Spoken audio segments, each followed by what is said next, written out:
जब मौलवी कहेगा ये सूद हराम है, और मौलवी खुद थोड़ी कह रहा है, मौलवी तो कुरान की आयतें पेश कर रहा है। पैगंबर सल्लल्लाहु अलैहि वसल्लम तो ना लिखना जानते थे ना पढ़ना जानते थे। अगर मोहम्मद सल्लल्लाहु अलैहि वसल्लम लिखना पढ़ना जानते होते, बहुत ज्यादा आपने दुनियावी लिहाज से एजुकेशन हासिल की होती, तो आजकल के जितने फिलोसफर हैं वो कहते हैं असल में एक्चुअली उन्होंने एजुकेशन हासिल की थी, उस एजुकेशन के नतीजे में उनकी ये राय बनी थी, तो हम उनकी राय से मुत्तफिक नहीं है। अल्लाह ने अपने हबीब सल्लल्लाहु अलैहि वसल्लम को ना लिखने दिया ना पढ़ने दिया, ताकि आप जो कुछ कहें लोगों को यकीन आ जाए कि इसमें इनकी राय का कोई दखल नहीं है। ये मेरे पास एक नौजवान आया, मुझसे बोला कि सिर्फ कुरान और हदीस से बात होगी फैजान मियां। मैं बोला बहुत अच्छी बात है, कुरान और हदीस से बात होगी। हदीस की कौन सी किताब से बात करोगे? बोला बुखारी शरीफ से। बोला बहुत अच्छी बात है। मैं बोला भाई, मैंने एक बच्चे को बोला कि जाओ जाकर के ऊपर मेरी अलमारी में बुखारी शरीफ रखी हुई उठा करके लेकर के आ जाओ। वो बुखारी शरीफ लेकर के आया, वो इतने बड़े साइज की थी अरबी में। वो जब लाके रखी, बोला ये बुखारी शरीफ है? मैंने हाँ। बोला मैं तो ये वाली बुखारी लाया हूं। पॉकेट में से निकाल के बोला ये बुखारी लाया हूं। तो वो उर्दू में ट्रांसलेशन हुआ था उसका, एक भी अरबी की हदीस उसके अंदर नहीं थी, सिर्फ हदीस नंबर पड़ा हुआ था कि बुखारी की हदीस नंबर थी और आगे तर्जुमा हुआ था। मैं बोला अभी तो तुम कह रहे थे कि मैं कुरान और हदीस के सिवा किसी को नहीं मानता, ये किस मौलवी को जेब में रखे फिर रहे हो? बोला मौलवी को नहीं, बुखारी को रखे फिर रहे हो। मैंने गलत कह रहे हो, झूठ बोल रहे हो। ये ट्रांसलेशन है, और ट्रांसलेशन आलिम की करी हुई है, और ट्रांसलेशन कलाम रसूल नहीं है। कलाम रसूल तो अरबी में है और वो तुम्हारी जेब में है नहीं, तो तुम कलाम रसूल लेकर के नहीं फिर रहे हो। एक आलिम का तर्जमा और ट्रांसलेशन जेब में रख करके फिर रहे हो, और तुम इस ट्रांसलेशन को कहते हो कि कलाम रसूल। अगर ये गलत हुआ तो तुम जानते हो नतीजा कितना भयानक होगा। तुम्हें इस बात का एहसास भी है कि अगर ये ट्रांसलेशन गलत हुई कहीं पर तो तुम एक गलत बात की निस्बत रसूलुल्लाह सल्लल्लाहु अलैहि वसल्लम की तरफ कर दोगे। तुम्हें इस बात की तमीज भी एहसास भी है तुम्हें? तुम इतना बड़ा दावा कर रहे हो। और मैंने कहा तुम अरबी की एक लाइन नहीं पढ़ सकते। मैंने बुखारी शरीफ खोल करके रखी, मैंने कहा इसकी एक लाइन पढ़ दो, मैं तुमसे गुफ्तगू कर लूंगा। बुखारी शरीफ खोल करके रखी, अल्लाह जानता है आधी सतर पढ़ने के काबिल नहीं। तो मैंने कहा चलो कोई बात नहीं, बुखारी शरीफ का पूरा नाम क्या है अरबी में वो बता दो। अल जामिउल मुस्नदुस सहीहुल मुख्तसर मिन उमूरि सय्यिदिना रसूलिल्लाह सल्लल्लाहु अलैहि वसल्लम व सुननिही व अय्यामी। जी बेशक बेशक। उसने नाम सुना, बोला ये बुखारी का नाम है। मैंने हाँ ये बुखारी का पूरा नाम है। बुखारी शरीफ नाम नहीं है। बुखारी शरीफ तो एक जो है मशहूर उसका, ठीक है, नाम भी मैं नहीं कहता उसे, ठीक है, हाँ मशहूर है वो बुखारी शरीफ से, उर्फी हैसियत हासिल है उसे। मैं बोला तुम जो बुखारी का नाम तक अरबी में नहीं जानते, चलो मैं बोला कुरान ये छोड़ो, बुखारी शरीफ सूरतुल फातिहा और कुल हुवल्लाहु अहद तुम्हारे सामने खोल करके रखता हूं, तुम इसका सिर्फ ट्रांसलेशन कर दो, उर्दू तर्जमा कर दो, मैं तुमसे बात कर दूंगा। बोले मैं बगैर देखे तो तर्जमा नहीं कर सकता। तो मैं बोला जाओ जाकर के पहले सूरह फातिहा का तर्जमा याद कर लेना, फिर आकर के मुझसे बात कर लेना, जाओ। जी इतना बड़ा झूठ मत बोलो। इतना बड़ा झूठ बोल रहे हैं कि हम बुखारी को मानते हैं और हम कुरान को मानते हैं और हम हदीस को मानते हैं और किसी आलिम को नहीं मानते। नहीं मानते हो, तुम्हारी किस्मत में यूट्यूब लिखा हुआ है, आलिम नहीं लिखे हुए, तो कैसे मानोगे आलिम? तुम्हारी किस्मत में फेसबुक लिखी हुई है, रातों दिन फेसबुक चला रहे हो तो फेसबुक ही को मानोगे ना। रात दिन यूट्यूब चला रहे हो, वो नौजवान जिसकी जिंदगी गानों में, खेल में, तमाशे में, फिल्मों में, ढकोसलेबाजी में गुजर रही है, वो खुल्लम खुल्ला कहता है कि मैं किसी आलिम को नहीं मानता, सामने कुरान और सुन्नत को मानता हूं, मेरे सामने हदीस पेश कीजिए, मुझे बुखारी से हदीस चाहिए और मैं किसी और हदीस को नहीं मानूंगा, मैं सिर्फ बुखारी की हदीस को मानूंगा। तुम बुखारी पढ़ोगे तुम्हें बुखार आएगा, लेकिन तुमको बुखारी नहीं आएगी कभी जिंदगी में। तुम इन्नमल अमालु बिन्नियात का मतलब भी नहीं बता सकते। वो जो आसानी से कह देते हैं कि हुजूर पढ़ना नहीं जानते थे, पढ़े लिखे नहीं थे, मैं ये अल्फाज मुनासिब नहीं समझता। वो जिस उसमें कह रहे हो वो जानते होंगे कि क्यों कह रहे हैं। हाँ बेहतर और मुनासिब यही है और यही कहना चाहिए कि हुजूर ने किसी से पढ़ना लिखना नहीं सीखा। जी जी कोई उस्ताद नहीं, जो कुछ सिखाया रब ने सिखाया। सुभान अल्लाह, बहुत उम्दा, बहुत उम्दा। जो कुछ सिखाया रब ने सिखाया। खुद फरमाता है अर्रहमान अल्लमल कुरान खलकल इंसान अल्लमहुल बयान। रहमान उसने कुरान सिखाया और इंसानियत की जान मोहम्मद को पैदा किया। जी बेशक। हजरत आदम भी मुराद हो सकते हैं, बनी आदम भी मुराद हो सकते हैं, और जो मैंने तर्जमा किया वो आला हजरत का है कि इंसानियत की जान मोहम्मद को पैदा किया। सुभान अल्लाह, सुभान अल्लाह। और उन्हें बयान सिखाया, उन्हें बयान सिखाया। और किस लिए सिखाया? लितुबय्यिना लिन्नास, ऐ महबूब ताकि आप बयान कर दें जो आपकी तरफ नाज़िल किया गया जी। और हुजूर ने बयान कर दिया। और जानते हो जब हुजूर ने पूरा कुरान बयान कर दिया तो अपने आखिरी खुतबे में हज्जतुल वदा के मौके पर आखिरी खुतबे में खड़े होकर के अल्लाह के रसूल सल्लल्लाहु अलैहि वसल्लम ने सवालिया अंदाज में सहाबा की तरफ इरशाद फरमाया, हल बल्लग़्त, हल बल्लग़्त, हल बल्लग़्त, क्या मैंने पहुंचा दिया खुदा का पैगाम? क्या मैंने पहुंचा दिया जो कुछ मेरी तरफ नाजिल किया गया था? क्या मैंने पहुंचा दिया? सहाबा इकराम रिदवानुल्लाहि ताला अलैहिम अजमईन ने बिल इत्तिफाक कहा, या रसूल अल्लाह क़द बल्लग़्तर रिसाला व अद्दैतल अमाना। अल्लाह के रसूल आपने रिसालत की तबलीग फरमा दी और अमानत को अदा कर दिया। बेशक बेशक, सुभान अल्लाह। जो अल्लाह की जानिब से अमानत आपको सुपुर्द हुई आपने वो दे दी, कौम के हवाले कर दी, आपने पहुंचा दी, आपने तबलीग फरमा दी। अल्लाह के रसूल ने कहा, अल्लाहुम्मा फशहद, अल्लाह तू गवाह हो जा। सुभान अल्लाह। ये सब गवाही दे रहे, तू गवाह हो जा, ये सब गवाह हैं। आप देखेंगे कि तबलीग कितनी अहम है। अल्लाह के रसूल ने फरमाया, बल्लिगु अन्नी वलौ आया, मेरी जानिब से पहुंचा दो अगर एक आयत ही हो।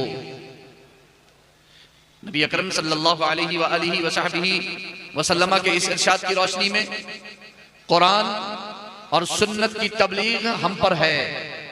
हमें चाहिए कि वो पैगाम जो सही तरीके से, मुस्तनद तरीके से हमारे उलमाए अहले सुन्नत के हवाले से, उनकी मुस्तनद किताबों से, मुस्तनद तहरीर से या मुस्तनद तकरीर से हम तक पहुंचाए, हम दूसरों तक पहुंचा दें। ये हमारी जिम्मेदारी बनती है। और अगर आज उलमाए उम्मत ने पहुंचाया ना होता तो ये जल से न कर रहे होते आप बैठे हुए, यहां इकट्ठे होकर के ना बैठे हुए होते आप जी। पहुंचाया। अल्लाह के रसूल ने फरमाया पहुंचा दो। और कुरान ने कहा कि अगर नहीं जानते हो तो इन उलमा से पूछ लो, फस्अलू अहला ज़िक्र इन कुंतुम ला तअलमून, अगर तुम नहीं जानते हो तो इल्म वालों से पूछ लो। इसलिए कुरान ने क्या कहा? रब के नाम से पढ़ो। इक़रा बिस्मि रब्बिक, पढ़ो अपने रब के नाम से। कौन रब? अपने रब के नाम से। है परवरदिगार आलम। जिस वक्त आयत करीमा नबी अकरम सल्लल्लाहु अलैहि वसल्लम पर नाजिल हुई गारे हिरा के अंदर, मक्के का माहौल तो ये था कि हर एक ने अपना रब बना रखा था, हर एक ने अपने अपने अलग अलग रब बना रखे थे। अरबाब मिन दूनिल्लाह, सबने अपने अपने रब बना रखे थे।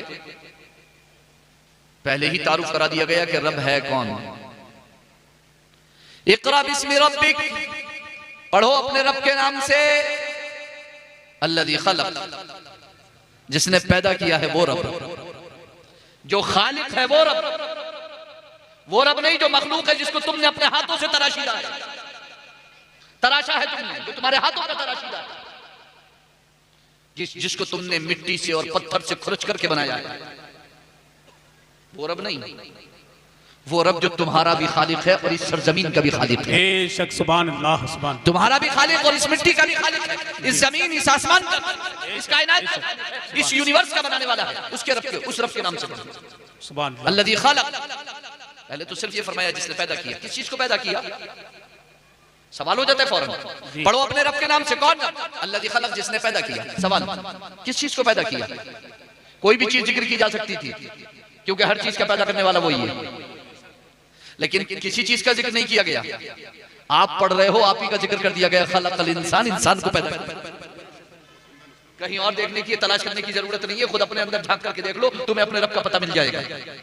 वफी अनफुसिकुम अफला तुबसिरून, अपने अपने अंदर झांक करके देख लो।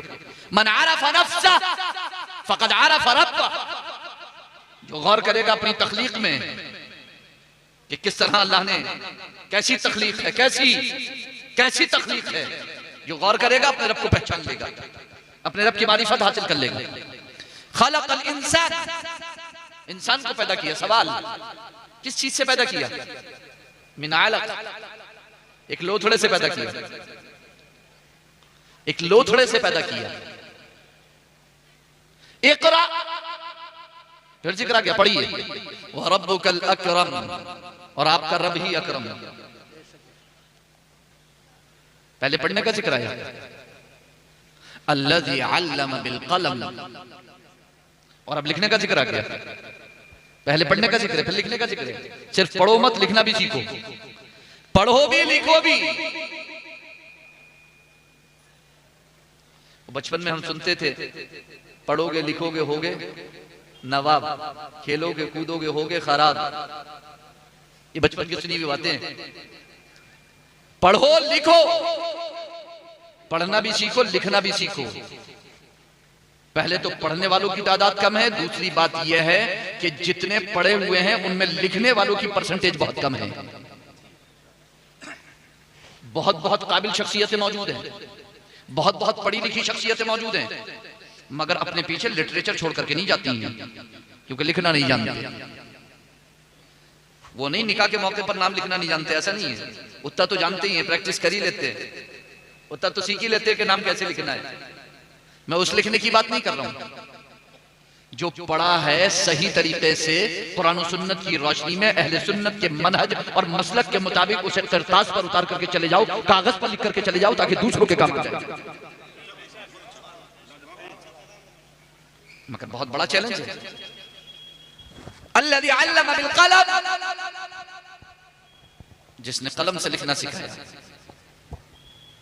अल्लमल इंसान मा लम यअलम, इंसान को वो सिखाया जो वो नहीं जानता।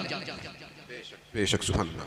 इंसान को वो सिखाया जो वो नहीं जानता। हाँ बेशक, इंसान को वो सिखाया जो वो नहीं जानता। आप तो गौर करो, इंसान को वो सिखाया जो वो नहीं जानता। पहली वही आई पढ़ने के सिलसिले में। हालांकि यहां पर जब पहली वही आई और अल्लाह के रसूल से जिब्रील अमीन ने अर्ज किया कि पढ़िए, तो अल्लाह के रसूल ने फरमाया मा अना बिक़ारिइन, मैं पढ़ने वाला नहीं। दोबारा उन्होंने कहा पढ़िए, अल्लाह के रसूल ने फरमाया मैं पढ़ने वाला नहीं। तीसरी बार उन्होंने कहा पढ़िए, अल्लाह के रसूल ने फरमाया मैं पढ़ने वाला नहीं। और तीनों बार उन्होंने खूब जोर से भींचा, दबाया और जो है छोड़ा। और जब चौथी बार कहा ना पढ़िए अपने रब के नाम से, अल्लाह के रसूल सल्लल्लाहु अलैहि वसल्लम ने पढ़ना शुरू फरमा दिया। सुभान अल्लाह, सुभान अल्लाह। हो जो लोगों के लिए जाहिर की गई, और काम क्या है तुम्हारा, मनसब क्या है, सलीका सिखाना। तअमुरूना बिल मारूफी व तनहौना अनिल मुनकर, तुम भलाई का हुक्म देते हो और बुराई से रोकते हो। कभी कुरान खोलो, रहल पे सामने रखो तर्जमे के साथ, और इस आयत को कभी 100 मरतबा पढ़ो तर्जमे के साथ। 100 मरतबा इसलिए कह रहा हूं कि किसी मरतबा तो समझ में आएगा कि आपका मनसब क्या है। जी सही बात। जी एक आध बार तो समझ में आ ही जाएगा। जब इतनी बार पढ़ोगे तो इंशाल्लाह किसी बार तो समझ में आ जाएगा कि आप कौन हो, मनसब क्या है, मकाम क्या है, मर्तबा क्या है। भेड़ बकरियों की तरह चरने थोड़ी आए यहाँ पे, अक्ल सलीम दी है अल्लाह ने, दुनिया को सलीका सिखाने के लिए आए हैं। तअमुरूना बिल मारूफ व तनहौना अनिल मुनकर, तुम भलाई का हुक्म देते हो, बुराई से रोकते हो। तो खैर उम्मत का लक़ब है और इस पर फख्र होना चाहिए। लेकिन फख्र करे कौन? वो जो बेहतर हो। और ये अम्र बिल मारूफ और नहीं अनिल मुनकर, यानी नेकी का हुक्म और बुराई से रोकोगे कैसे? ये कैसे रोकोगे आप? उसके लिए सबसे बेहतरीन फार्मूला अल्लाह के रसूल सरवर कौनैन सल्लल्लाहु अलैहि वसल्लम ने ये इरशाद फरमाया, खैरुकुम मन तअल्लमल कुरआन व अल्लमह, तुम में सबसे बेहतर वो है जो कुरान सीखे और सिखाए। बेशक बेशक, सुभान अल्लाह। जब तक कुरान सीखोगे नहीं, सिखा नहीं सकते। बेशक, सच्ची बात। और सिखाना शुरू कर दोगे तो अम्र बिल मारूफ नहीं अनिल मुनकर खुद करना शुरू कर दोगे। क्या वजह है कि एक आलिम तो आपको नेकी का रास्ता दिखा रहा है, बुराई से रोक रहा है, उसको तो मालूम है कौन सा रास्ता सही है कौन सा गलत है, लेकिन आपको पता नहीं है। वजह यही है कि उसने कुरान सीखकर सिखाना शुरू कर दिया है, उसने सीख करके सिखाना शुरू कर दिया है। तो जब तक कुरान सीखोगे नहीं, सिखाओगे नहीं, तब तक न नेकी का हुक्म कर सकते हो और न बुराई से किसी को रोक सकते हो। नेकी को छोड़ते हुए आंखों से देखते रहोगे, बुराई को करते हुए आंखों से देखते रहोगे, हिम्मत नहीं होगी, ताकत नहीं होगी, सकत नहीं होगी, जबान नहीं चलेगी, हाथ नहीं हिलेगा, पांव नहीं बढ़ेगा, जब तक कुरान सीखोगे नहीं, सिखाओगे नहीं। कुरान ने यह नहीं कहा है कि तुम गूगल पे जाके सर्च कर लो, तुम यूट्यूब पे जाके सर्च कर लो, बल्कि अहले इल्म की तरफ कहा है। और आप जानते हो कि अहले इल्म को आपको तलाश करना है तो आपको यूट्यूब पे जाने की जरूरत नहीं है, गूगल पे जाने की जरूरत नहीं है। अल्हम्दुलिल्लाह इतनी कसीर तादाद में उलमाए अहले सुन्नत मौजूद हैं कि किसी भी शहर का रुख करोगे, किसी भी बस्ती का रुख करोगे तो आपको उलमाए अहले सुन्नत मिल जाएंगे। बेशक बेशक, सुभान अल्लाह, हक है। और अगर इतना ही जुनून सवार है वहां से लेने का तो सुनो, लाखों फेक साइट्स बनी हुई हैं जिन पे रोजाना इस्लाम मुखालिफ लिटरेचर कुरान और सुन्नत की रोशनी में कह करके अपलोड किया जाता है। बिल्कुल सही बात, इस्लाम मुखालिफ होता है, सही बात है। आप कैसे मुतमईन हो सकते हो? कोई भी वीडियो जो आप सुनते हो यूट्यूब से, आप उसे सुन सकते हो, मगर आप उस वीडियो से ये नहीं कह सकते कि आप जो कह रहे हो कैसे मान लूं कि मैं सही है। कोई मन में आपके सवाल आ रहा है, आप क्लियर नहीं कर सकते, वहां पर आपको एक दूसरी वीडियो तलाश करना पड़ेगी। उसे सुनकर कोई एतराज आएगा, दूसरी आपको वीडियो तलाश करना पड़ेगी। अब किस मकतबे फिक्र के आलिम की आप वीडियो सुन रहे हो आपको यह पता भी नहीं है। और यही वजह है कि आज नौजवान कसरत से बातिल की तरफ जा रहे हैं और गैर अहले सुन्नत मकातिब फिक्र के जाल में फंसते चले जा रहे हैं। जी यही बात है, यही बात है। और इस्लाम के 1400 साल मुतवारिस मजहब और मसलक अहले सुन्नत वल जमात से मुनहरिफ दिखाई दे रहे हैं। हैरत की बात है, मैं हैरत करता हूं उस नौजवान पर जो ये कहता है कि जनाब मुझे किसी आलिम से कोई मतलब नहीं, किसी इमाम से कोई मतलब नहीं, और यूट्यूब पे अपना इमाम और आलिम ढूंढता होता है। यूट्यूब पे फरिश्ते नहीं देते हैं दर्स। कैसे तुमने ये सोच लिया कि यूट्यूब पे और फेसबुक पे और सोशल मीडिया पर आने वाले फरिश्ते हैं? साफ बोलता है कि मुझे कोई आलिम कोई इमाम नहीं चाहिए, मैं किसी इमाम को किसी आलिम को नहीं मानता, मैं सिर्फ कुरान और सुन्नत को मानता हूं। जो नौजवान भी गैर आलिम है, ठीक है, वो ये कहता है कि मैं सिर्फ कुरान और हदीस को मानता हूं और किसी को नहीं मानता, सबसे बड़ा झूठ बोलता है।